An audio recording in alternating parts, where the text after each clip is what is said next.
स्वागत है। आज हम देखेंगे जीव विज्ञान यानी बायोलॉजी का मास्टर वीडियो। इस वीडियो में हम बायोलॉजी के सभी चैप्टर को पूरी तरह से समझेंगे और हर एक टॉपिक कवर करेंगे, जो सभी प्रकार की परीक्षाओं के लिए बहुत ही महत्वपूर्ण है। तो चलिए पहला टॉपिक देखते हैं, जीव विज्ञान का परिचय। जी, तो सबसे पहले जीव विज्ञान है क्या? देखिए, एकदम आसान भाषा में कहें तो ये जिंदा चीजों की पढ़ाई है, मतलब सजीवों का अध्ययन। और ये जो शब्द है बायोलॉजी, इसका इस्तेमाल भी तो सबसे पहले लेमार्क और ट्रेवरियनस ने किया था, शायद 1802 में। बिल्कुल सही। और ये शब्द खुद ग्रीक से आया है। बायोस मतलब जीवन और लोगोस मतलब अध्ययन। तो जीवन का अध्ययन। हाँ, जीवन का अध्ययन। तो फिर ये कैसे तय होता है कि कोई चीज सजीव है भी या नहीं? मतलब सजीवों में ऐसी क्या खास बात होती है? हाँ, देखिए विज्ञान ने इसके लिए कुछ पैमाने तय किए हैं। मुख्य रूप से 6 विशेषताएं हैं जो सजीवों को निर्जीवों से अलग करती हैं। 6? अच्छा जी, पहली है श्वसन यानी रेस्पिरेशन। सांस लेना। हाँ, फिर है वृद्धि यानी ग्रोथ। उसके बाद पोषण न्यूट्रिशन और पाचन मतलब डाइजेशन। ठीक है। पांचवी है उत्सर्जन एक्सक्रीशन। और छठी जो सबसे जरूरी है वो है प्रजनन यानी रिप्रोडक्शन। अगर हम इसे एक उदाहरण से समझें, जैसे पौधे, जी क्या पौधे सजीव हैं? बिल्कुल है। उनमें भी तो वृद्धि होती है, वो प्रकाश संश्लेषण से अपना पोषण लेते हैं जी, और फूलों के जरिए प्रजनन भी करते हैं। लेकिन उनमें उत्सर्जन का क्या मतलब? इंसानों की तरह कोई खास अंग तो नहीं होता? नहीं, अंग नहीं होता, लेकिन उनका तरीका अलग है। वो अपने उत्सर्जी पदार्थ, मतलब जो बेकार पदार्थ हैं, उन्हें अपनी पत्तियों, छाल, फलों या बीजों से बाहर निकाल देते हैं। अच्छा, तो हाँ, पौधे निश्चित रूप से सजीव हैं। तो मतलब अगर हम देखें, मेज निर्जीव है, पौधे सजीव हैं और कॉकरोच वो भी सजीव है। बिल्कुल। अब इतने सारे सजीव हैं तो इनको समझने के लिए विज्ञान ने इन्हें अलग-अलग शाखाओं में बांटा होगा, है ना? हाँ, मोटे तौर पर बायोलॉजी की दो सबसे बड़ी शाखाएं हैं। कौन कौन सी? एक है जंतु विज्ञान जूलॉजी, हम्म। जिसमें हम सारे जीव जंतु और इंसानों के बारे में पढ़ते हैं। और दूसरी? दूसरी है वनस्पति विज्ञान यानी बॉटनी, जिसमें सभी पेड़ पौधों का अध्ययन होता है। और परीक्षाओं में तो अक्सर इनके जनक, मतलब फाउंडर्स के बारे में बहुत पूछा जाता है। जी, ये बहुत महत्वपूर्ण है। जंतु विज्ञान के जनक हैं अरस्तु यो, एरिस्टोटल। अरस्तु। और वनस्पति विज्ञान के जनक हैं थियोफ्रेस्टस। थियोफ्रेस्टस। अच्छा, और इन्हें जनक क्यों कहा जाता है? मतलब इन्होंने ऐसा क्या खास किया था? देखिए, अरस्तु ने एक किताब लिखी थी, हिस्टोरिया एनिमलियम। हम्म। उसमें उन्होंने लगभग 500 तरह के जानवरों का वर्णन किया था। 500 उस जमाने में? जी, और ठीक वैसे ही थियोफ्रेस्टस ने अपनी किताब हिस्टोरिया प्लांटेरम में लगभग 500 तरह के पौधों के बारे में लिखा। मतलब इन्होंने ही सबसे पहले एक तरह से लिस्ट बनानी शुरू की। बिल्कुल, एक व्यवस्थित अध्ययन शुरू किया। हाँ, और कुछ और नाम भी हैं जो याद रखने चाहिए, जैसे जीव विज्ञान के जनक भी तो अरस्तु ही हैं, है ना? हाँ, अरस्तु को ही बायोलॉजी का जनक भी माना जाता है। और कोशिका विज्ञान, साइटोलॉजी, उसके जनक हैं रॉबर्ट हुक। रॉबर्ट हुक, जिन्होंने कोशिका की खोज की थी। तो किसी भी जीव के शरीर की सबसे छोटी इकाई कोशिका यानी सेल होती है। जी, और जब बहुत सारी कोशिकाएं एक साथ मिलती हैं, तो वो ऊतक यानी टिश्यू बनाती हैं। ऊतकों से अंग। ऊतकों के समूह से अंग यानी ऑर्गन, और कई अंग मिलकर बनाते हैं अंग तंत्र, ऑर्गन सिस्टम। और फिर अंग तंत्र से एक पूरा जीव, एक ऑर्गेनिज्म तैयार होता है। सही। और इन लाखों करोड़ों जीवों को समझने के लिए ही उनका वर्गीकरण करना जरूरी हो गया। यहीं से वर्गीकी यानी टैक्सोनॉमी की शुरुआत हुई। बिल्कुल। और आधुनिक वर्गीकरण की नींव रखी कैरोलस लिनियस ने। इसीलिए उन्हें वर्गीकी का पिता या फादर ऑफ टैक्सोनॉमी भी कहते हैं। तो ये टैक्सोनॉमी काम कैसे करती है? इसके क्या चरण होते हैं? इसके 3 मुख्य चरण हैं। पहला है पहचान, आइडेंटिफिकेशन, मतलब किसी नए जीव को पहचानना। ठीक है, पहचान लिया, उसके बाद? उसके बाद है वर्गीकरण, क्लासिफिकेशन, मतलब उसे उसके गुणों के आधार पर एक समूह में रखना, जैसे ये उड़ने वाला है या रेंगने वाला है वगैरह। और तीसरा? तीसरा और सबसे जरूरी, नामकरण, नोमेनक्लेचर, उसका एक वैज्ञानिक नाम रखना। ताकि पूरी दुनिया में उसे एक ही नाम से जाना जाए। एकदम सही। तो ये जो वर्गीकरण के सिस्टम थे, ये भी समय के साथ बदले हैं, है ना? जी, सबसे पहला कौन सा था? सबसे पहले कैरोलस लिनियस ने ही अपनी किताब सिस्टेमा नेचुरी में 2 जगत वर्गीकरण दिया, 2 किंगडम क्लासिफिकेशन। 2 जगत मतलब? उन्होंने दुनिया के सभी सजीवों को सिर्फ 2 बड़े ग्रुप्स में बांट दिया, पादप जगत यानी प्लांटे और जंतु जगत एनिमेलिया। मतलब या तो कोई चीज पौधा है या जानवर। हाँ, बस। पर इसमें जल्दी दिक्कतें आने लगी। इसके बाद आया 3 जगत वर्गीकरण। जी, वो अर्नेस्ट हैकल ने दिया था। उन्होंने पादप और जंतु जगत के अलावा एक तीसरा जगत और जोड़ दिया, प्रोटिस्टा। प्रोटिस्टा, इसमें कौन आते थे? इसमें अमीबा जैसे एक कोशिकीय जीवों को रखा गया, जो न तो पूरी तरह से पौधे थे, न ही जंतु। लेकिन जो सबसे महत्वपूर्ण सिस्टम है आज, वो तो कोई और है। हाँ, सबसे आधुनिक और मान्य सिस्टम है R.H. विटेकर का 5 जगत वर्गीकरण, 5 किंगडम क्लासिफिकेशन। और ये परीक्षाओं के लिए सबसे ज्यादा जरूरी है। बिल्कुल। तो ये 5 जगत कौन-कौन से हैं? ये है मोनेरा, प्रोटिस्टा, कवक, पादप और जंतु। चलिए, तो इन पांचों जगत को एक-एक करके थोड़ा-थोड़ा समझ लेते हैं। सबसे पहले मोनेरा। इस जगत में सभी प्रोकैरियोटिक जीव आते हैं। प्रोकैरियोटिक, इसका क्या मतलब हुआ? प्रोकैरियोटिक कोशिका वो होती है जिसमें केंद्रक के चारों ओर केंद्रक झिल्ली मतलब न्यूक्लियर मेम्ब्रेन नहीं होती। सब कुछ खुला खुला होता है। अच्छा, इसके उदाहरण? इसके सबसे अच्छे उदाहरण हैं जीवाणु यानी बैक्टीरिया और साइनोबैक्टीरिया। ठीक है, और दूसरा जगत प्रोटिस्टा? इस जगत के जीव यूकैरियोटिक होते हैं, लेकिन ज्यादातर एक कोशिकीय और जलीय होते हैं। यूकैरियोटिक मतलब जिनमें असली केंद्रक होता है। जी, जिनमें केंद्रक झिल्ली होती है। इसका सबसे अच्छा उदाहरण है अमीबा। हाँ, और इसमें एक बहुत खास जीव भी है, यूग्लिना। उसे तो पादप और जंतु के बीच की कड़ी कहते हैं। बिल्कुल, क्योंकि वो दोनों की तरह व्यवहार करता है। मतलब? जब रोशनी होती है तो वो पौधों की तरह प्रकाश संश्लेषण करता है, और जब अंधेरा होता है तो वो जानवरों की तरह शिकार करता है। अरे वाह, ये तो बहुत दिलचस्प है। है ना? हाँ। अच्छा, तीसरा जगत है कवक, फंगाई। हाँ, जैसे मशरूम या ईस्ट। हाँ, ये विषम पोषी होते हैं, मतलब अपना भोजन खुद नहीं बनाते। ये तो सड़ी गली चीजों पर उगते हैं। जी, इसीलिए इन्हें मृत जीवी भी कहते हैं। ये मरे हुए कार्बनिक पदार्थों से अपना पोषण लेते हैं। ठीक है, चौथा जगत पादप जगत, प्लांटे। ये तो सीधा है। इसमें सभी तरह के पेड़ पौधे आते हैं जो प्रकाश संश्लेषण करते हैं।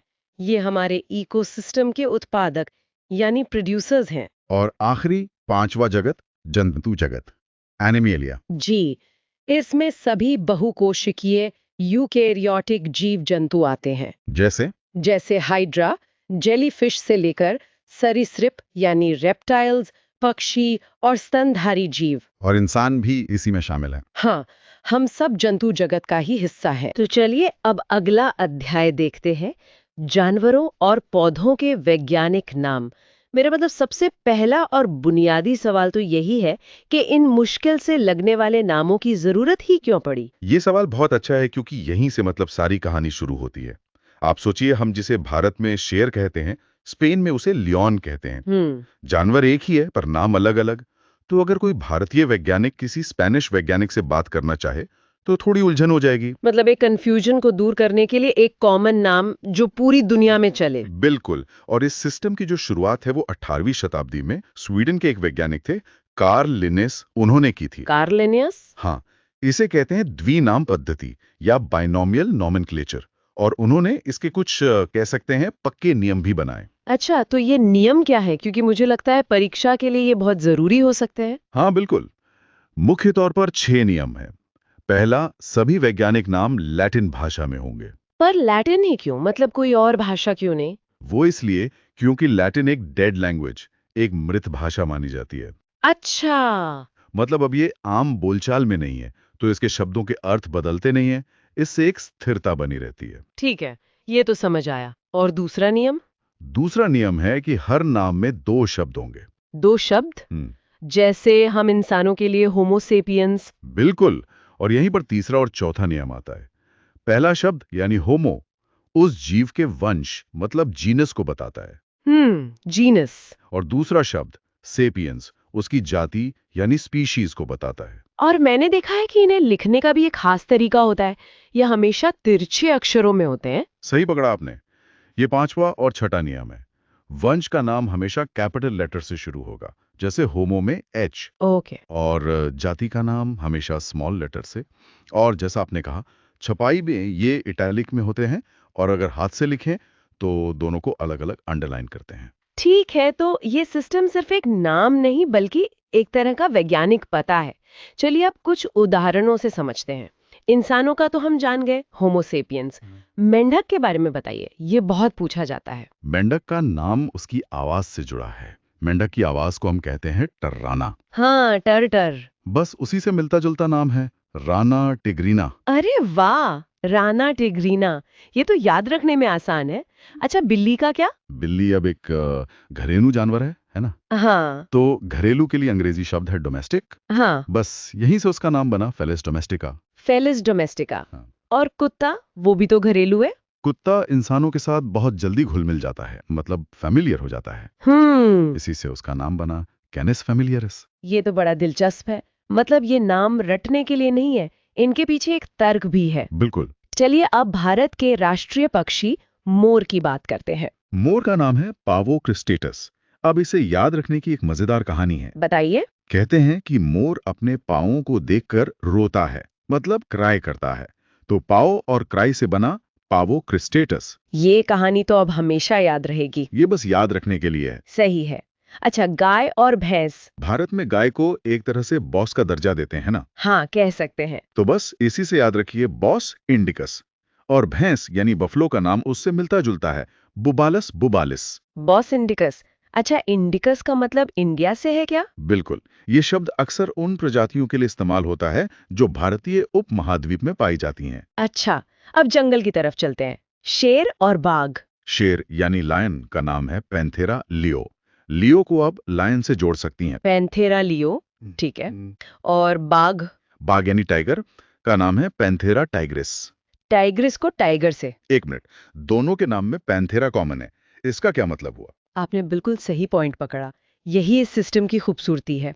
एक ही वंश यानी पैंथेरा में होने का मतलब है कि शेर, बाघ, ये सब जेनेटिक रूप से एक दूसरे के बहुत करीब हैं। मतलब ये एक ही परिवार के सदस्य जैसे हैं। बिल्कुल, ये एक तरह का फैमिली ट्री है। ये तो बहुत ही गहरा है। अच्छा, हाथी और ऊंट का नाम भी बता दीजिए। हाथी एलिफेंट का नाम तो सीधा है, एलिफिस मैक्सिमस। Elephas maximus. और ऊंट यानी कैमल का नाम भी मिलता जुलता है, कैमलस डोमिडेरियस। ठीक है। घोड़ा, इसका नाम भी जरूरी है। घोड़े का नाम है इक्वस कैबलस। इसे याद रखने के लिए आप सोच सकती हैं कि पुराने जमाने में कैब क्या होती थी? घोड़ा गाड़ी। बस, तो कैब से बना कैबलस। ये तो बहुत ही अच्छा तरीका है।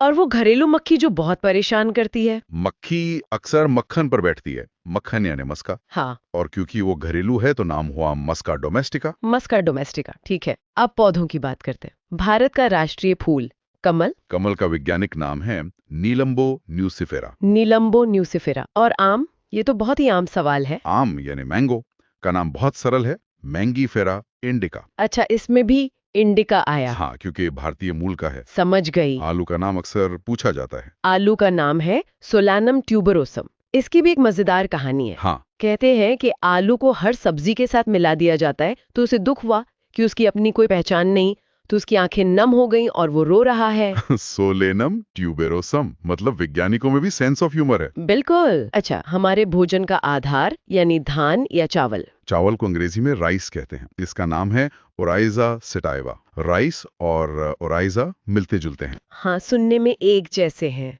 और मटर। मटर यानी पी का नाम भी मिलता जुलता है, पिसम सैटिवम। पिसम सैटिवम। ठीक है। नींबू का। नींबू यानी लेमन का नाम है सिट्रस लेमन। ये तो काफी सीधा है। हाँ, सिट्रस फ्रूट से। हाँ। और अनार, पोमोग्रेनेट। अनार में छोटे छोटे दाने होते हैं जिन्हें ग्रेन्स कह सकते हैं, तो उसका नाम है प्यूनिका ग्रेनेटम। ग्रेनेटम, पोमोग्रेनेट से। हाँ। ठीक है। अब भारत के राष्ट्रीय वृक्ष बरगद के पेड़ का क्या नाम है? बरगद का नाम है फाइकस बेंगालेंसिस। बेंगालेंसिस, मतलब बंगाल से जुड़ा हुआ। एकदम सही। ये नाम दिखाता है कि ये पेड़ बंगाल क्षेत्र में बहुत पाया जाता है। बहुत बढ़िया। और गेहूं। गेहूं का नाम है ट्रिटिकम एस्टिवम। Triticum aestivum. ठीक है। और अंत में एक पौधा जो लगभग हर भारतीय घर में होता है, तुलसी। तुलसी की मौजूदगी से घर का आंगन मतलब शानदार लगता है। शानदार के लिए अंग्रेजी का शब्द है ऑसम। ऑसम। उसी से मिलता जुलता याद रख सकते हैं, ओसिमम सैंक्टम, यहाँ सैंक्टम शब्द का मतलब ही पवित्र होता है, जो तुलसी के दर्जे को बिल्कुल सही बताता है। ठीक है, अब अगला चैप्टर देखते हैं। चैप्टर का नाम है कोशिका। तो कोशिका मतलब ये है क्या? असल में ये सभी जीवधारियों की आधारभूत संरचनात्मक और क्रियात्मक इकाई है। हमारा पूरा शरीर ऐसी ही अनगिनत कोशिकाओं से मिलकर बना है। बिल्कुल। और कोशिका के अध्ययन को साइटोलॉजी कहा जाता है। साइटोलॉजी। हाँ, ये एक बहुत ही महत्वपूर्ण तथ्य है। तो कहानी शुरू कहाँ से होती है? मतलब सबसे पहले किसने खोजा इसे? सबसे पहली खोज हुई 1665 में रॉबर्ट हुक ने की थी, लेकिन उन्होंने एक मृत कोशिका, एक डेड सेल को खोजा था। अच्छा, एक मृत कोशिका।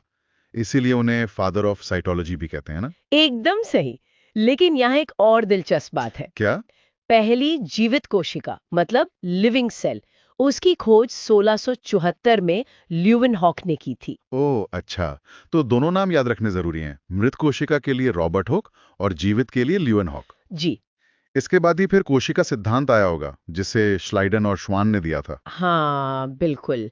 इस सिद्धांत के कुछ मतलब मुख्य बिंदु हैं। हम्म। पहला तो ये कि हर जीव की उत्पत्ति एक कोशिका से होती है। सिर्फ एक कोशिका से? हाँ, और दूसरा, हर जीव का शरीर या तो एक कोशिका का बना है या फिर कई कोशिकाओं का। और तीसरा पॉइंट शायद केंद्रक से जुड़ा है। सही पकड़ा। कोशिका की उत्पत्ति प्रक्रिया में केंद्रक यानी न्यूक्लियस मुख्य भूमिका निभाता है। वही पूरे सेल को कंट्रोल करता है। ठीक है, अब कुछ मतलब सबसे महत्वपूर्ण तथ्यों पर आते हैं, जैसे दुनिया की सबसे छोटी कोशिका वो है माइकोप्लाज्मा। माइकोप्लाज्मा, जी, और सबसे बड़ी कोशिका। शुतुरमुर्ग का अंडा। हाँ, ये तो काफी आम जानकारी है। जी, अब मानव शरीर की बात करते हैं हम। मानव शरीर की सबसे छोटी कोशिका कौन सी है? वो है शुक्राणु यानी स्पर्म, जो पुरुषों में पाया जाता है। और सबसे बड़ी? सबसे बड़ी कोशिका है अंडाणु यानी ओवम, जो महिलाओं में पाया जाता है। यहाँ एक और बात पर ध्यान देना होगा। जी सबसे लंबी कोशिका, क्योंकि बड़ी और लंबी में अंतर है। बिल्कुल। सबसे लंबी कोशिका है तांत्रिक कोशिका, जिसे हम न्यूरॉन भी कहते हैं। न्यूरॉन। हाँ, तो बड़ी और लंबी का ये अंतर याद रखना बहुत जरूरी है। चलिए अब कोशिका के अंदर चलते हैं, इसकी संरचना को देखते हैं। सबसे बाहरी परत से शुरू करते हैं। ठीक है, तो सबसे बाहर होती है कोशिका झिल्ली, मतलब सेल मेम्ब्रेन। ये जंतु और पादप दोनों कोशिकाओं में होती है। और इसका काम क्या है? ये अर्धपारगम्य होती है, सेमी परमिएबल, मतलब ये कंट्रोल करती है कि कोशिका के अंदर क्या आएगा और बाहर क्या जाएगा। एक तरह का गेट कीपर। हाँ, कह सकते हैं।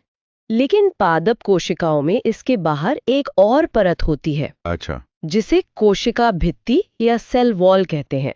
ये सिर्फ पौधों में होती है और उन्हें कठोरता देती है। और ये बनी किस चीज से होती है? ये सेल्यूलोज की बनी होती है।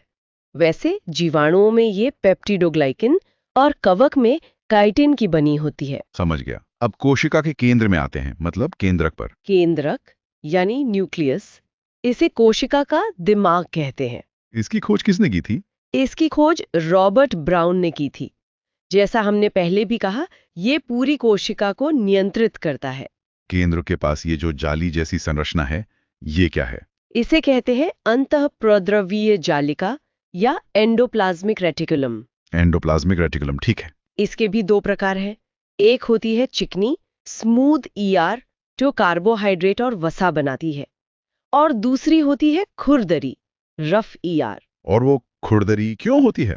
क्योंकि उस पर राइबोसोम चिपके होते हैं। राइबोसोम, ये तो बहुत महत्वपूर्ण है। इन्हें प्रोटीन की फैक्ट्री कहते हैं ना? बिल्कुल, क्योंकि ये प्रोटीन बनाते हैं। और ये कोशिका का सबसे छोटा अंग भी है। अच्छा, ये सबसे छोटा है। हाँ, और राइबोसोम भी दो तरह के होते हैं।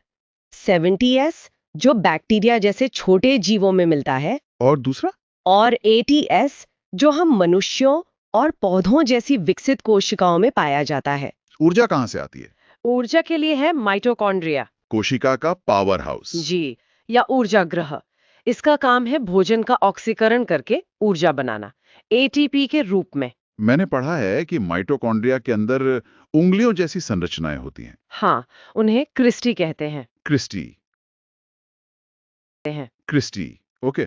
अगला अंग है लाइसोसोम। लाइसोसोम, जिसे आत्महत्या की थैली या सुसाइड बैग भी कहते हैं, ऐसा क्यों कहते हैं? क्योंकि इसके अंदर जल अपघटक एंजाइम होते हैं। Hydrolytic enzymes. अच्छा। तो जब कोशिका का कोई अंग काम नहीं करता तो ये उसे नष्ट कर देता है, और जब पूरी कोशिका ही काम करना बंद कर देती है तो ये खुद फट जाता है और पूरी कोशिका को ही खत्म कर देता है। वाह, तो ये सफाई का काम भी करता है। हाँ, बिल्कुल। इसके बाद है गोल्जी काय, यानी गोल्जी बॉडी। इसका काम है पदार्थों का परिवहन करना। आप इसे कोशिका का ट्रैफिक मैनेजर कह सकते हैं। ट्रैफिक मैनेजर, दिलचस्प है। फिर आता है तारककाय यानी सेंट्रोजोम। ये सिर्फ जंतु कोशिकाओं में पाया जाता है और कोशिका विभाजन में मदद करता है। ठीक है, केवल जंतु कोशिकाओं में। जी। और ये रसधानी क्या है? वैक्यूल्स? इनका काम है जल और दूसरे तरल पदार्थों को जमा करना। पादप कोशिकाओं में ये बहुत बड़ी होती हैं और जंतु कोशिकाओं में काफी छोटी। अच्छा, और अब आखिरी? लवक यानी प्लास्टिड्स। हाँ, लवक। ये भी केवल पादप कोशिकाओं में पाए जाते हैं और ये 3 प्रकार के होते हैं। कौन कौन से? पहला है हरित लवक, जिसे क्लोरोप्लास्ट कहते हैं। ये तो प्रकाश संश्लेषण वाला है। बिल्कुल, ये भोजन बनाता है। इसे पादप कोशिका की रसोई भी कहते हैं। रसोई, ठीक है। दूसरा? दूसरा है आवर्णी लवक या ल्यूकोप्लास्ट। ये रंगहीन होता है और जड़ों में पाया जाता है, जहां ये भोजन संग्रह करता है। और तीसरा? तीसरा है वर्णी लवक यानी क्रोमोप्लास्ट। ये फलों और फूलों को रंग देता है। अच्छा, जैसे टमाटर का लाल रंग। हाँ, टमाटर का लाल रंग लाइकोपीन के कारण, गाजर का रंग कैरोटीन के कारण और चुकंदर का रंग बीटानिन के कारण होता है। बहुत बढ़िया। तो आप जल्दी से जंतु और पादप कोशिका में मुख्य अंतर देख लेते हैं। ठीक है। जंतु कोशिका आमतौर पर गोलाकार होती है, जबकि पादप कोशिका चौकोर होती है। और जंतु कोशिका में सीलिया और फ्लैजेला होते हैं, जो गति में मदद करते हैं। सही है। और पादप कोशिका में जैसा हमने देखा, कोशिका भित्ति, लवक और एक बहुत बड़ी रसधानी होती है जो जंतु कोशिका में नहीं होती। ठीक है। कोशिकाओं को एक और आधार पर भी बांटा गया है, प्रोकैरियोटिक और यूकैरियोटिक। प्रोकैरियोटिक और यूकैरियोटिक, इनमें क्या फर्क है? प्रोकैरियोटिक कोशिकाएं मतलब अर्ध विकसित होती हैं।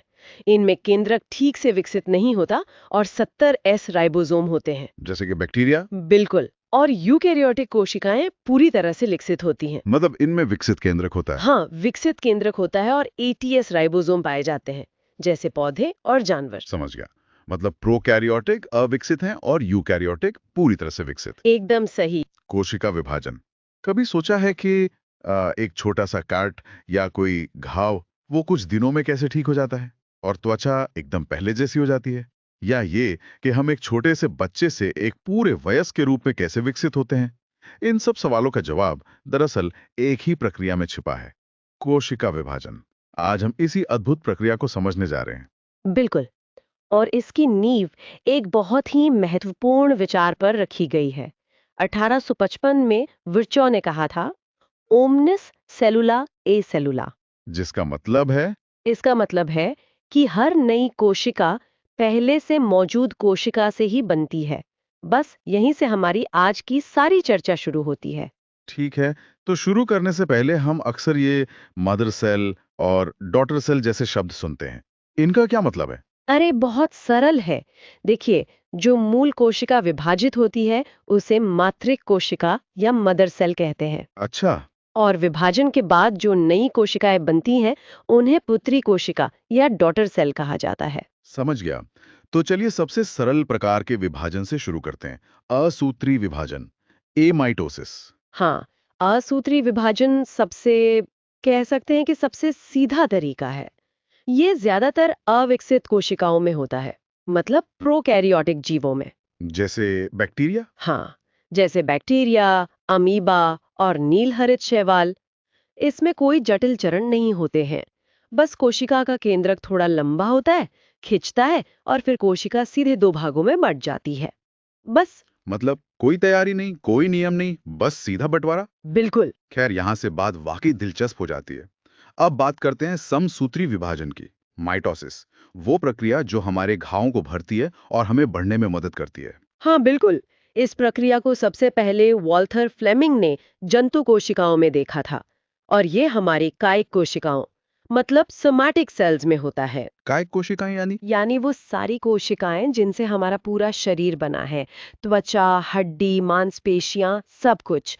इसका मुख्य काम है शरीर की वृद्धि करना और जो भी टूट फूट होती है उसकी मरम्मत करना। इसके नाम में ही समसूत्री है, जिसका मतलब है समान गुणसूत्र।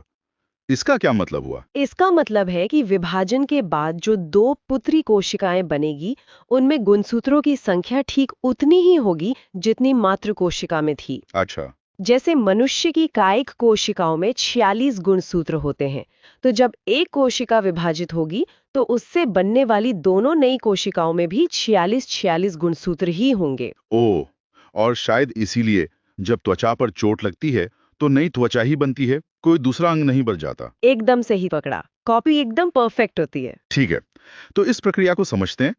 ये होती कैसे? देखिए, ये प्रक्रिया मुख्य रूप से दो अवस्थाओं में पूरी होती है। दो अवस्थाएं? हाँ, पहली है अंतरावस्था यानी इंटरफेस। ये तैयारी की अवस्था है। और आपको जानकर हैरानी होगी कि कोशिका विभाजन के कुल समय का लगभग 95% इसी में लगता है। 95% बस तैयारी में? हाँ, कोशिका इस दौरान विभाजन के लिए खुद को पूरी तरह से तैयार करती है। और दूसरी अवस्था है सूत्री अवस्था यानी माइटोसिस फेज। ये असली विभाजन की अवस्था है। ये भी दो चरणों में होती है। पहले केंद्रक का विभाजन, जिसे कैरियोकाइनेसिस कहते हैं, और फिर कोशिका द्रव्य का विभाजन, जिसे साइटोकाइनेसिस कहते हैं। ठीक है, तो पहले केंद्र का विभाजन। इसकी क्या चरण है? ये तो काफी जटिल लगता है। नहीं, अगर हम इसे कहानी की तरह देखें तो आसान है। इसके 4 मुख्य चरण हैं। पहला है प्रोफेस या पूर्वावस्था। इसमें गुणसूत्र झुंड में दिखाई देने लगते हैं और तारककाय यानी सेंट्रोसोम कोशिका के विपरीत ध्रुवों की ओर जाने लगते हैं। ठीक है, वो सिरों पर चले गए। हाँ, अब आता है दूसरा चरण, मेटाफेज, मध्यावस्था। इसमें सारे गुणसूत्र कोशिका के बिल्कुल बीच में आकर एक सीधी लाइन में खड़े हो जाते हैं। एक लाइन में? वाह। हाँ, और गुणसूत्रों का अध्ययन करने के लिए ये सबसे अच्छी अवस्था मानी जाती है। इसी समय तारककाय से स्पिंडल फाइबर मतलब तर्कुतंतु निकलते हैं। ठीक है, गुणसूत्र बीच में है और स्पिंडल फाइबर निकल रहे हैं। अब आता है एनाफेज, पश्चावस्था। ये सबसे छोटी अवस्था है।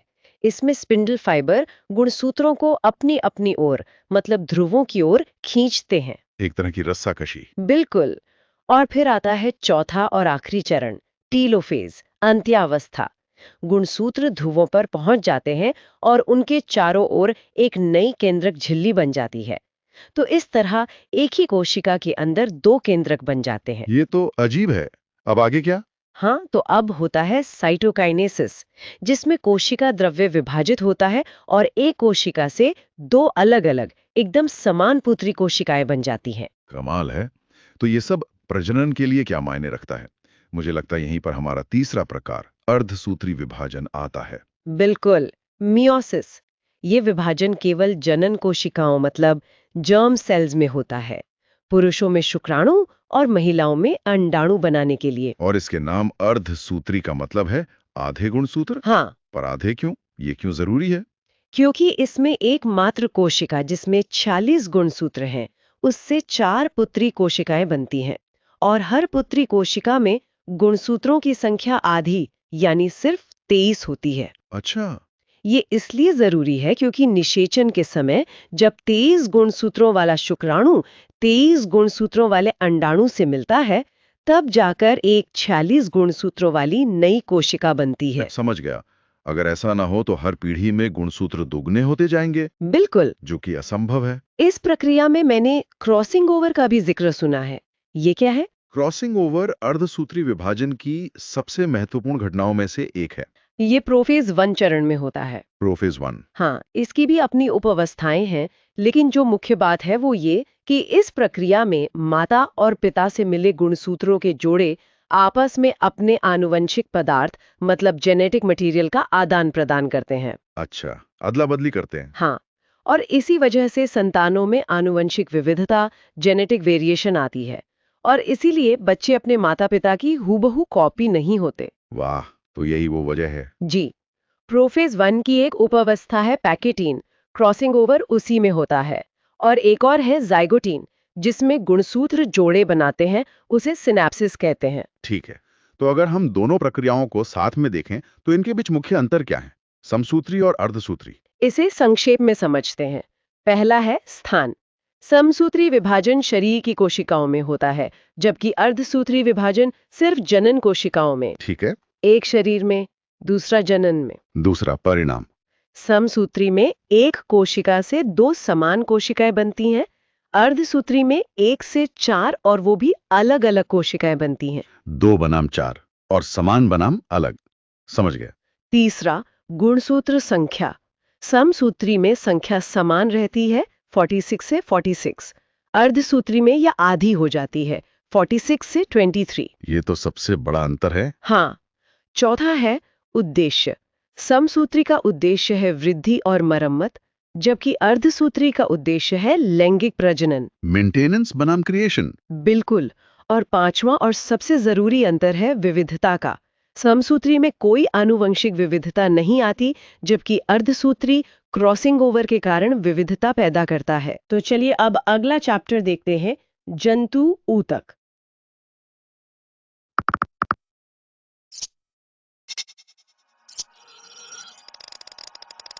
अब अगला चैप्टर देखते हैं, जंतु ऊतक। ठीक है, तो सबसे पहले ये समझना होगा कि ऊतक या टिश्यू असल में है क्या। हम हमेशा कोशिका यानी सेल के बारे में सुनते हैं, लेकिन ऊतक कहाँ फिट होता है? हाँ, ये एक बहुत अच्छा सवाल है। देखिए, ऊतक मतलब सिर्फ कोशिकाओं का एक ढेर नहीं है। इसे ऐसे समझिए कि ये एक विशेषज्ञ टीम है। विशेषज्ञ टीम। हाँ, सबसे छोटी इकाई तो कोशिका ही है, लेकिन जब कई एक जैसी कोशिकाएं एक खास काम करने के लिए एक साथ आती हैं, तो वो ऊतक बनाती हैं। अच्छा, तो ये एक तरह का स्पेशलाइजेशन है। हाँ, मतलब कोशिका से ऊतक, ऊतक से अंग, जैसे हमारा पेट या दिल। बिल्कुल। और ऊतकों के समूह से अंग बनता है, फिर अंग तंत्र और उसे पूरा शरीर। और ऊतक के इसी अध्ययन को हिस्टोलॉजी कहते हैं। हिस्टोलॉजी। और ये शब्द टिश्यू, ये सबसे पहले किसने इस्तेमाल किया था? टिश्यू शब्द का प्रयोग सबसे पहले एक फ्रांसीसी वैज्ञानिक थे, बिशॉक, उन्होंने किया था। लेकिन हिस्टोलॉजी की जो शुरुआत है, उसका श्रेय इटली के वैज्ञानिक मार्सेलो मैल्पिघी को जाता है। इसीलिए उन्हें फादर ऑफ हिस्टोलॉजी भी कहा जाता है। चलिए, तो हो गई इसकी बुनियाद। अब इसे और गहराई से समझते हैं। जंतु ऊतक ये कितने प्रकार के होते हैं? मोटे तौर पर देखें तो जंतु ऊतक 4 मुख्य प्रकार के होते हैं। 4 प्रकार के। हाँ, पहला है उपकला ऊतक, मतलब एपिथेलियल टिश्यू।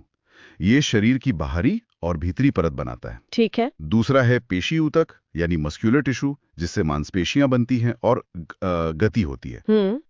तीसरा है तंत्रिका ऊतक, नर्वस टिश्यू। ये संवेदनाओं को एक जगह से दूसरी जगह भेजता है। और चौथा? और चौथा है संयोजी ऊतक या कनेक्टिव टिश्यू। इसका काम है शरीर के अलग अलग अंगों को, आप कह सकती हैं, जोड़ने का। अच्छा, तो एक एक करके इन्हें समझते हैं। सबसे पहले उपकला ऊतक। आपने कहा ये परत बनाता है। हाँ। तो इसका मुख्य काम क्या हुआ? सुरक्षा देना? बिल्कुल। इसका मुख्य काम है शरीर की खुली सतहों को सुरक्षा देना। हमारी जो त्वचा है वो इसी ऊतक से बनी है। ओह, तो हमारी स्किन। हाँ, ये हमें चोटों से बचाता है, शरीर को एक तरह से सुंदरता देता है और ठंड से भी बचाता है।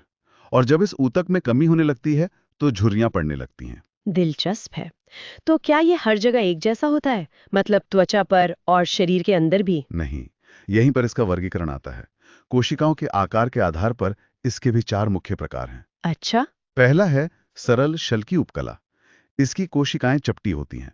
यह हमारी त्वचा की बाहरी सतह, रक्त नलिकाओं और जो फेफड़ों के वायुकोश हैं, वहां पाया जाता है। चपटा, ताकि चीजें आसानी से आर पार जा सके। बिल्कुल सही। गैसों का आदान प्रदान आसान हो जाता है। फिर आता है स्तरित उपकला। इसमें कोशिकाओं की कई परतें होती हैं। ये त्वचा को कटने फटने से बचाती है। एक मोटी दीवार की तरह। हाँ, कह सकते हैं। तीसरा है घनाकार उपकला। इसकी कोशिकाएं, जैसा नाम से ही पता चल रहा है, घन के आकार की होती हैं। और इसका काम? इसका मुख्य काम है स्राव और अवशोषण, जैसे हमारी लार ग्रंथियों में या गुर्दे की नलिकाओं में। ठीक है। और चौथा? चौथा है स्तंभाकार उपकला। इसकी कोशिकाएं लंबी और पतली होती हैं, स्तंभ जैसी। ये हमारे आंतों की अंदरूनी परत में पाया जाता है, जहां उंगली जैसी संरचनाएं होती हैं। तो ये हो गया उपकला ऊतक। अब आते हैं पेशी ऊतक पर। जैसा कि नाम से ही पता चल रहा है, इसका संबंध तो मांसपेशियों से ही होगा। एकदम सही। ये ऊतक लंबी और पतली कोशिकाओं से बना होता है जो हमारे शरीर की मांसपेशियां बनाती हैं। इनमें एक खास तरह का प्रोटीन होता है। प्रोटीन? हाँ, संकुचनशील प्रोटीन या कॉन्ट्रैक्टाइल प्रोटीन। इसी के कारण हम अपनी मांसपेशियों को सिकोड़ और फैला सकते हैं, जिससे गति होती है। तो क्या हम अपनी सभी मांसपेशियों को अपनी मर्जी से हिला सकते हैं? मेरा मतलब, जैसे हम हाथ हिलाते हैं, क्या पेट की मांसपेशियों को भी वैसे ही कंट्रोल कर सकते हैं? नहीं, और इसी आधार पर पेशी ऊतक 3 तरह के होते हैं। 3 तरह के? हाँ, पहली है रेखीय या स्वैच्छिक पेशी। ये वो हैं जो हड्डियों से जुड़ी होती हैं और जिन पर हमारा नियंत्रण होता है, जैसे हाथ, पैर और गर्दन की मांसपेशियां। ठीक है, वॉलंटरी मसल्स। और दूसरी दूसरी हैं अरेखीय या अस्वैच्छिक पेशी। इन पर हमारा कोई नियंत्रण नहीं होता।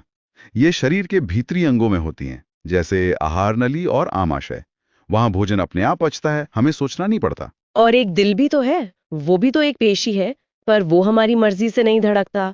तो वो क्या अस्वैच्छिक है? हाँ, लेकिन वो एक तीसरी बहुत खास कैटेगरी में आता है, हृदय पेशी या कार्डियक मसल। यह सिर्फ और सिर्फ हृदय में पाई जाती है और ये भी अस्वैच्छिक ही होती है।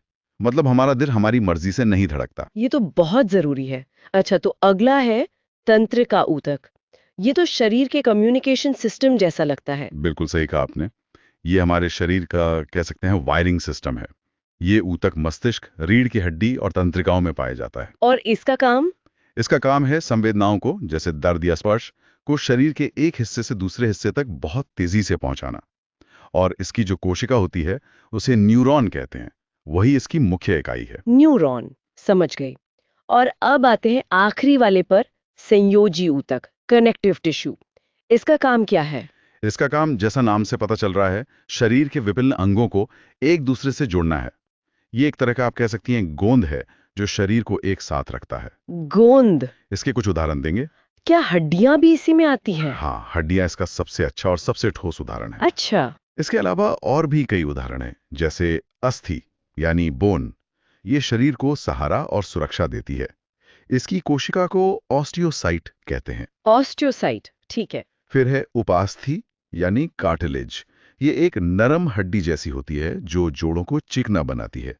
ये हमारे कान और नाक के ऊपरी हिस्से में भी पाई जाती है। अच्छा, जो नरम हिस्सा है। हाँ, और इसकी कोशिका को कॉन्ड्रियोसाइट कहते हैं। ठीक है। एक और कंफ्यूजन जो अक्सर होता है, वो है टेंडन और लिगामेंट में। हाँ, ये बहुत जरूरी है। दोनों ही संयोजी ऊतक हैं। देखिए, टेंडन जो है वो मांसपेशियों को हड्डी से जोड़ता है। मांसपेशी से हड्डी। हाँ, और लिगामेंट वो एक हड्डी को दूसरी हड्डी से जोड़ता है। इसे याद रखना आसान है। लिगामेंट हड्डी से हड्डी को जोड़ता है। ये तो बहुत काम की जानकारी है। और कोई उदाहरण है इसका? हाँ, एक और बहुत महत्वपूर्ण उदाहरण है जो शायद सबसे अनोखा है। वो है रक्त। खून। खून एक संयोजी ऊतक है।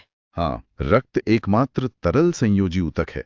ये भी तो पूरे शरीर में पोषक तत्वों और ऑक्सीजन को एक अंग से दूसरे अंग तक पहुंचाकर उन्हें जोड़ता ही है। तो चलिए अब अगला चैप्टर देखते हैं, पोषक पदार्थ और विटामिन। जी बिल्कुल, एक बहुत ही जरूरी विषय है ये। अक्सर हम सोचते हैं कि हम दाल चावल या रोटी खा रहे हैं, पर शरीर इसे कैसे समझता है? ये बहुत अच्छा सवाल है। देखिए, शरीर को दाल या चावल से मतलब नहीं है। वो सिर्फ भोजन में मौजूद रासायनिक घटकों को पहचानता है। पोषक पदार्थ यानी न्यूट्रिएंट्स। हाँ बिल्कुल, न्यूट्रिएंट्स। यही वो चीजें हैं जिनसे शरीर को ऊर्जा मिलती है। वो खुद की मरम्मत करता है और बीमारियों से भी लड़ता है। अच्छा, तो समझने के लिए क्या हम इन्हें कुछ ग्रुप्स में बांट सकते हैं? हाँ, आसानी के लिए हम इन्हें 3 टीमों में रख सकते हैं। पहली टीम है एनर्जी देने वालों की, जिसमें कार्बोहाइड्रेट और फैट आते हैं। एनर्जी प्रोवाइडर्स, ठीक है। दूसरी टीम है शरीर बनाने वालों की, मतलब बॉडी बिल्डर्स। इसमें प्रोटीन और पानी है। और तीसरी? तीसरी टीम है प्रोटेक्टर्स की, जो हमें बीमारियों से बचाते हैं, यानी विटामिन्स और मिनरल्स। कार्बोहाइड्रेट्स। ये नाम तो बहुत कॉमन है। जी, इसके नाम में इसका मतलब छुपा है। कार्बो यानी कार्बन और हाइड्रेट मतलब पानी, जिसमें हाइड्रोजन और ऑक्सीजन होते हैं। अच्छा, तो कार्बन, हाइड्रोजन और ऑक्सीजन का एक यौगिक। हाँ, जिनका अनुपात 1:1 होता है। इसका बस एक ही मुख्य काम है, शरीर को फटाफट एनर्जी देना। लगभग 55 से 65% ऊर्जा हमें इसी से मिलती है। और कितनी ऊर्जा? मतलब अगर 1 ग्राम कार्बोहाइड्रेट लिया तो? 1 ग्राम से करीब 4.2 किलो कैलोरी ऊर्जा मिलती है। और स्रोत तो आप जानते ही हैं, अनाज, आलू, केला, शहद, ये सब। इनमें मिठास होती है तो इन्हें शर्करा या शुगर भी कहते हैं, है ना? एकदम सही। पर सभी शुगर एक जैसी नहीं होती हैं। ये उनकी बनावट पर निर्भर करता है। अच्छा, कितने तरह की होती हैं? मोटे तौर पर 3। सबसे सरल है मोनोसैकेराइड। मोनो मतलब एक। 1 यूनिट वाली शुगर। हाँ, ये खाते ही तुरंत खून में मिलकर एनर्जी देती है, जैसे ग्लूकोस। अच्छा, जैसे खिलाड़ियों को देते हैं इंस्टेंट एनर्जी के लिए? बिल्कुल। ग्लूकोज शरीर का ईंधन है। इसी ग्रुप में फ्रक्टोज भी है, जो फलों और शहद में मिलता है। ये सबसे मीठी प्राकृतिक शर्करा है। ठीक है, तो मोनो के बाद डाई आता होगा, डाइसैकेराइड। सही पकड़ा। इसमें 2 मोनोसैकेराइड अणु जुड़ जाते हैं, जैसे अपनी नॉर्मल चीनी सुक्रोज, वो ग्लूकोज और फ्रुक्टोज से बनती है। और दूध में भी तो एक शुगर होती है? हाँ, लैक्टोज, वो ग्लूकोज और गैलेक्टोज से बनती है। और अंकुरित अनाज में मॉल्टोज होता है। और तीसरा प्रकार, पॉलीसैकेराइड। पॉली मतलब बहुत सारे। जी हाँ, ये हजारों मोनोसैकेराइड की एक बहुत लंबी और जटिल चेन होती है। इसका काम है ऊर्जा को स्टोर करना। जैसे पौधों में स्टार्च? बिल्कुल। आलू, चावल, इन सब में स्टार्च ही तो है। और एक मजेदार बात, जो दवा के कैप्सूल का खोल होता है ना, हाँ। वो भी स्टार्च के बना होता है। अरे वाह, ये तो नहीं पता था।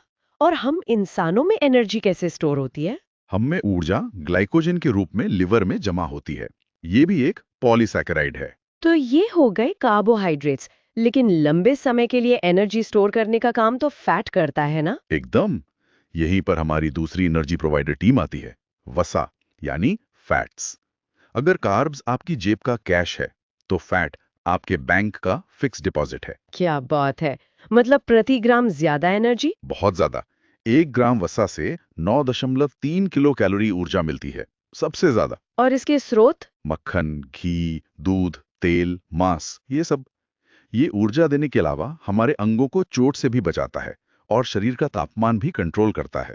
लेकिन फैट्स में गुड फैट और बैड फैट वाली बात हमेशा सुनते हैं, ये क्या है? ये जानना बहुत जरूरी है।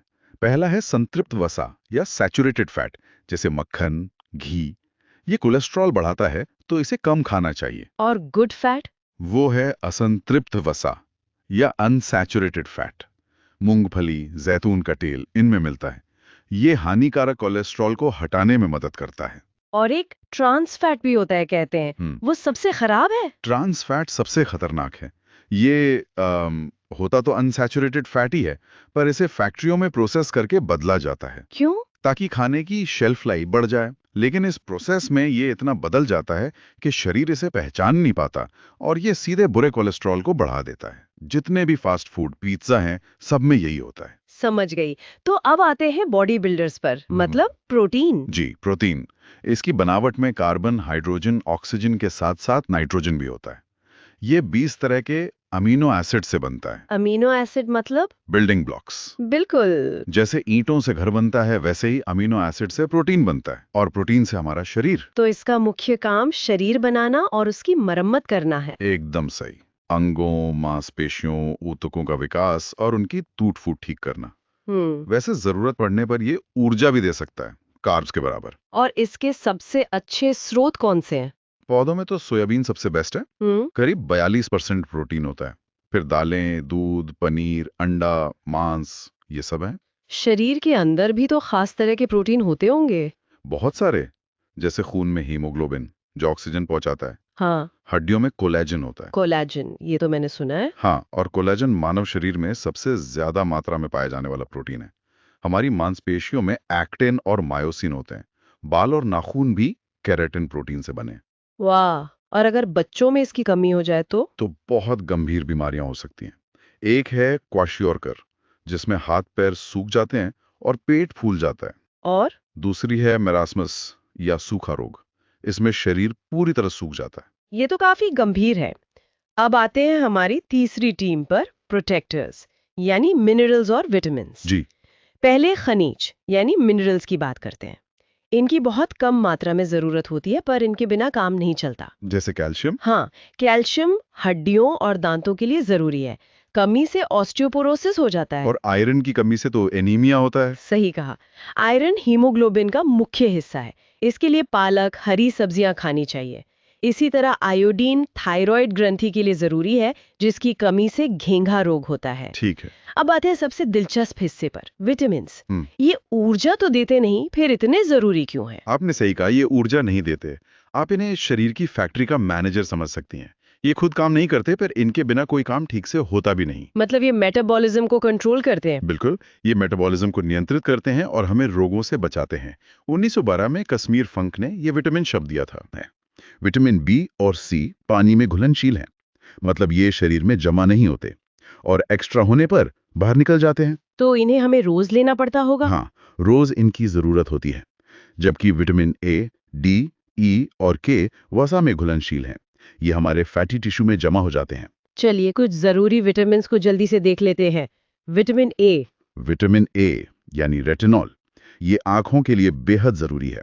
कमी से रतौंधी या नाइट ब्लाइंडनेस हो जाती है। गाजर, सुनहरा चावल, आम इसके अच्छे स्रोत हैं। अगला विटामिन सी। इसे घाव भरने वाला विटामिन भी कहते हैं। हाँ, एस्कॉर्बिक एसिड, ये कोलेजन बनाने में मदद करता है, जो त्वचा के लिए जरूरी है। इसलिए ये घाव जल्दी भरता है। इसकी कमी से स्कर्वी रोग होता है। और ये खट्टे फलों में मिलता है, जैसे आंवला, नींबू। बिल्कुल, आंवला इसका सबसे अच्छा स्रोत है। और विटामिन डी यानी सनशाइन विटामिन। जी, कैल्सिफेरॉल, हमारी त्वचा इसे सूरज की रोशनी में बनाती है। ये शरीर में कैल्शियम को सोखने में मदद करता है। इसकी कमी से तो बच्चों में रिकेट्स होता है ना? हाँ, बच्चों में रिकेट्स, जिसमें हड्डियां मुड़ जाती हैं, और बड़ों में ऑस्टियोमलेशिया। अब बात करते हैं विटामिन ई की। इसे ब्यूटी विटामिन भी कहते हैं। सही है। विटामिन ई या टोकोफेरॉल एक एंटीऑक्सीडेंट है जो त्वचा को स्वस्थ रखता है। ये जनन क्षमता के लिए भी जरूरी है। इसकी कमी से महिलाओं में बांझपन और पुरुषों में नपुंसकता की समस्या हो सकती है। और आखिरी विटामिन के। विटामिन के यानी फिलोक्विनोन, इसका सबसे बड़ा काम है खून का थक्का बनाना। अगर इसकी कमी हो तो चोट लगने पर खून बहना बंद नहीं होगा। ये तो हुए फैट में घुलनशील। अब आते हैं उस बड़े परिवार पर, विटामिन बी कॉम्प्लेक्स। हाँ, ये एक पूरा परिवार है और हर सदस्य का अपना एक खास काम है। इसमें सबसे जरूरी कौन कौन से हैं? वैसे तो सभी जरूरी हैं, पर B1 थायमिन की कमी से बेरी-बेरी रोग होता है। B2 की कमी से त्वचा फटती है। मैंने B3 की कमी से होने वाले पेलाग्रा के बारे में पढ़ा है, जिसे 4D सिंड्रोम कहते हैं। हाँ, विटामिन B3 यानी नियासिन, 4D सिंड्रोम, क्योंकि इसके 4 चरण हैं: डायरिया, डर्मेटाइटिस, डेमेंशिया और अंत में डेथ। बाप रे। और B9 यानी फॉलिक एसिड? वो गर्भवती महिलाओं के लिए बहुत जरूरी है। और फिर आता है B12, साइनोकोबालामीन। इसकी क्या खास बात है? इसमें कोबाल्ट धातु पाई जाती है और ये ज्यादातर मांस, अंडे और पनीर में ही मिलता है, पौधों में नहीं। तो इसकी कमी से भी एनीमिया होता है? हाँ, एनीमिया और पांडु रोग, जिसे पीलिया भी कहते हैं, हो सकता है। अब अगला चैप्टर देखते हैं, मानव रक्त। चलिए रक्त की मूल बातों से शुरू करते हैं। रक्त मतलब जिसे हम लिक्विड कनेक्टिव टिश्यू कहते हैं। हाँ, तरल संयोजी ऊतक। तो ये एक संयोजी ऊतक है और इसकी प्रकृति, जहां तक मुझे याद है, थोड़ी क्षारीय होती है। बिल्कुल, हल्की सी क्षारीय, मतलब अल्कलाइन। इसका पीएच मान होता है 7.4। अच्छा, और एक आम इंसान के शरीर में ये कितना होता है? ये शरीर के कुल वजन का लगभग 7% होता है। 7%? हाँ, तो पुरुषों में ये करीब 5 से 6 लीटर और महिलाओं में 4 से 5 लीटर के आसपास होता है। और इसके अध्ययन को क्या कहते हैं? कोई खास नाम है? हाँ, इसे हेमेटोलॉजी कहते हैं। हेमेटोलॉजी। और वो जो ब्लड प्रेशर मापने वाली मशीन है, उसका नाम तो बहुत मुश्किल है। हाँ, स्फिग्मोमैनोमीटर। स्फिग्मोमैनोमीटर। और एक सामान्य व्यक्ति का ब्लड प्रेशर 120/80 mmg होना चाहिए, है ना? हाँ, यही आदर्श माना जाता है। पर एक सवाल है, ये खून जो इतना जरूरी है, ये शरीर में बनता कहाँ है? बहुत अच्छा सवाल है। वयस्कों में ये अस्थि मज्जा यानी कि बोन मैरो में बनता है। हड्डियों के अंदर? हाँ, हड्डियों के अंदर। लेकिन जब बच्चा माँ के गर्भ में होता है, मतलब भ्रूण अवस्था में, तब तो हड्डियां पूरी तरह विकसित नहीं होती। बिल्कुल सही। तो उस अवस्था में ये काम लिवर यानी यकृत करता है। अच्छा, तो अब अगर हम खून की संरचना को देखें, इसके अंदर क्या क्या होता है? मोटे तौर पर इसके 2 हिस्से हैं। 2 हिस्से? एक है प्लाज्मा, जो कि तरल हिस्सा है, करीब 55%। और बाकी का 45%? वो हैं रक्त कणिकाएं यानी ब्लड सेल्स, जिसमें आरबीसी, डब्ल्यूबीसी और प्लेटलेट्स आते हैं। तो पहले प्लाज्मा की बात करते हैं। ये जो 55% तरल हिस्सा है, हाँ, तो प्लाज्मा में भी आप देखिए 90% तो पानी ही है। 90% पानी, हाँ, बाकी 7% प्रोटीन है और बचा हुआ ग्लूकोज और लवण वगैरह। मैंने सुना है इसका रंग हल्का पीला होता है। जी, बिलीरुबिन नाम के एक पिगमेंट की वजह से। अच्छा, और इसमें एक बहुत जरूरी प्रोटीन होता है, फाइब्रिनोजन। हाँ, फाइब्रिनोजन। ये रक्त का थक्का जमाने में मदद करता है। और अगर इस प्रोटीन को प्लाज्मा से निकाल दें तो जो बचता है उसे सीरम कहते हैं। कई सारी मेडिकल जांच में इसी सीरम का इस्तेमाल होता है। समझ गई। अब आते हैं उन 45% कणिकाओं पर। सबसे पहले लाल रक्त कणिकाएं, यानी आरबीसीज। एरिथ्रोसाइट्स इनका वैज्ञानिक नाम। हाँ, एरिथ्रोसाइट्स। इनका जीवन काल 120 दिन का होता है और इनकी मृत्यु प्लीहा यानी स्प्लीन में होती है। बिल्कुल, इसीलिए प्लीहा को आरबीसी का कब्रिस्तान भी कहा जाता है। और एक खास बात, इनमें केंद्रक मतलब न्यूक्लियस नहीं होता। हाँ, ज्यादातर में नहीं होता, लेकिन ऊंट और लामा इसके अपवाद हैं। अच्छा, तो इस न्यूक्लियस के ना होने का कोई फायदा है? हाँ, इसका सबसे बड़ा फायदा ये है कि न्यूक्लियस की जगह ये और ज्यादा हीमोग्लोबिन पैक कर सकती हैं। मतलब एक ही सेल में ज्यादा ऑक्सीजन ले जाने की क्षमता। बिल्कुल, और यही इनका मुख्य काम भी है, ऑक्सीजन का परिवहन। और खून का लाल रंग भी इसी हीमोग्लोबिन की वजह से होता है। हाँ, हीमोग्लोबिन असल में दो चीजों से बना है, हेमेटिन जो कि लौह तत्व है और ग्लोबिन जो एक प्रोटीन है। और अगर शरीर में आरबीसी की कमी हो जाए तो उस स्थिति को एनीमिया कहते हैं। शरीर को पर्याप्त ऑक्सीजन नहीं मिलती, जिससे थकान महसूस होती है। और जब हम ऊंचाई पर जाते हैं, पहाड़ों पर, तब तो इनकी संख्या बढ़ जाती है। हाँ, बढ़ जाती है, क्योंकि ऊपर हवा में ऑक्सीजन कम होती है, तो शरीर ज्यादा आरबीसी बनाकर उसकी भरपाई करने की कोशिश करता है। कमाल है। अच्छा, अब बात करते हैं शरीर के सैनिकों की, श्वेत रक्त कणिकाएं, डब्ल्यूबीसी। ल्यूकोसाइट्स। हाँ, ल्यूकोसाइट्स। इन्हें शरीर का सैनिक या रक्त का पुलिसमैन भी कहा जाता है। बिल्कुल, क्योंकि ये शरीर की रोगों से रक्षा करती हैं। और इनका जीवन काल तो आरबीसी से बहुत कम होता है। हाँ, सिर्फ 2 से 4 दिन, लेकिन इनमें केंद्रक पाया जाता है। तो क्या ये सारे सैनिक एक जैसे होते हैं? नहीं, इनके भी कई प्रकार हैं और सबके काम अलग अलग हैं। जैसे कि? सबसे ज्यादा संख्या में होते हैं न्यूट्रोफिल्स। ये किसी भी बैक्टीरिया पर सबसे पहले हमला करते हैं। ये फर्स्ट रिस्पॉन्डर्स हुए। एक तरह से, हाँ। फिर हैं मोनोसाइट्स, जो आकार में सबसे बड़े होते हैं। ये घाव भरने में मदद करते हैं। अच्छा, और कोई? फिर हैं लिम्फोसाइट्स, जो आकार में सबसे छोटे होते हैं लेकिन बहुत महत्वपूर्ण हैं। ये मेमोरी सेल बनाते हैं। मेमोरी सेल मतलब ये इन्फेक्शन को याद रखते हैं? बिल्कुल, ताकि अगली बार वही हमला हो तो शरीर तैयार रहे। और सबसे कम संख्या में होते हैं बेसोफिल्स, जो एलर्जी से बचाते हैं। वाह, मतलब पूरी एक सेना है हमारे अंदर। और तीसरी कणिका है प्लेटलेट्स। थ्रोम्बोसाइट्स। हाँ, थ्रोम्बोसाइट्स। इनका मुख्य काम तो हम सब जानते हैं, रक्त का थक्का जमाना। जी, चोट लगने पर खून को बहने से रोकना। डेंगू बुखार में इन्हीं की संख्या तो तेजी से गिरती है। हाँ, इसीलिए वो इतना खतरनाक हो जाता है। और एक बीमारी है हीमोफीलिया, जिसमें ये थक्का जमता ही नहीं है। हाँ, वो एक आनुवंशिक रोग है, उसे शाही बीमारी भी कहते हैं। शाही बीमारी, वो क्यों? क्योंकि ये ब्रिटेन की महारानी विक्टोरिया के वंशजों में फैली थी और उस समय की शादियों की वजह से ये यूरोप के कई राजघरानों तक पहुंच गई। अच्छा, तो ये थक्का जमने की जो प्रक्रिया है, ये होती कैसे है? इसमें कौन-कौन शामिल है? देखिए, इस प्रक्रिया में विटामिन के, कैल्शियम और कुछ प्रोटीन की मुख्य भूमिका होती है।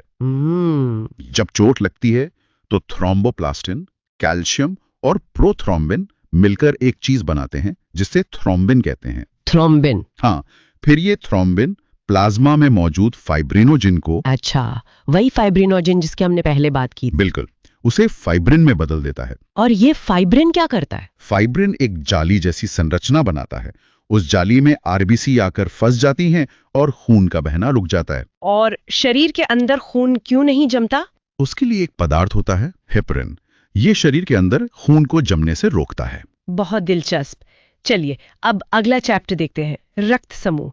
ब्लड ग्रुप्स की खोज किसने की थी? इसकी खोज कार्ल एंड स्टीनर ने की थी 1900-1901 के आसपास। और उन्होंने ही ए, बी और ओ समूह की खोज की थी। जी, और इसी काम के लिए उन्हें 1930 में नोबेल पुरस्कार भी मिला। लेकिन ए बी ग्रुप तो उन्होंने नहीं खोजा था। नहीं, AB रक्त समूह की खोज बाद में डुकास्टेलो और स्टर्ले ने की थी। तो इस वर्गीकरण का आधार क्या था? मतलब A, B, O ये नाम क्यों दिए गए? इसका आधार है आरबीसी की सतह पर पाया जाने वाला एक प्रोटीन जिसे एंटीजन कहते हैं। एंटीजन एक तरह का पहचान पत्र। बिल्कुल, आप इसे सेल का आईडी कार्ड समझ सकती हैं।